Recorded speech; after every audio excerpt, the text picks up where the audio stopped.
তো শোনেন, বলেন। খুবই একটা গুরুত্বপূর্ণ কথা বলছি আপনারা, হ্যাঁ। মনে করেন কেউ আপনারা চায়ের দোকানদার, কেউ ছাত্র, কেউ ব্যবসা বাণিজ্য করছেন, বাপের ক টাকা ইনকাম করছেন, হয় সামান্য কিছু হয়। এ লেগে করেছে আর বুদ্ধিটা শুনেন। কিছু টাকা খরচ করেন, এই ধরেন 5-7 লাখ টাকা খরচ হবে, আপনারাকে ইউরোপ পাঠিয়ে দিব, আমেরিকা, লন্ডন যাবেন, ওখানে মাসে লাখ লাখ টাকা ইনকাম করবেন, 2-3 লাখ টাকা ইনকাম হবে। একটা 4 বছর 5 বছর থেকে চলে আসবেন, একটা ভালো বাড়ি করবেন, একটা গাড়ি কিনবেন, ভালো দেখে একটা বিয়ে হবে, আর কি লাগে কয়েন? তাই তোর বন্ধু, বিষয়টা তো অনেক ভালো ব্যাপার কিন্তু।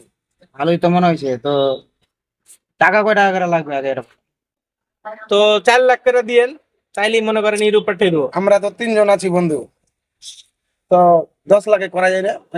মানে আমরা 3 জন মিলে 10 লাখ টাকা দিতে যাচ্ছি আপনাকে। তাহলে আপনার পরিচিত মানুষ যেহেতু, সেহেতু ঠিক আছে, যান 10 লাখ দিয়েন। তো টাকাটা তাড়াতাড়ি ব্যবস্থা করে দিয়েন, নাহলে ফের আমি অন্য কাজে ব্যস্ত হয়ে যাবো, তো দিয়ে পাঠিয়ে দেবো, যান। তা সমস্যা নাই, আমরা দেখছি টাকা ব্যবস্থা ম্যানেজটা করছি, নাকি বলিস? হ্যাঁ হ্যাঁ, ঠিক আছে। তো ঠিক আছে, থাকেন তাহলে, আমি যাই। আচ্ছা ঠিক আছে।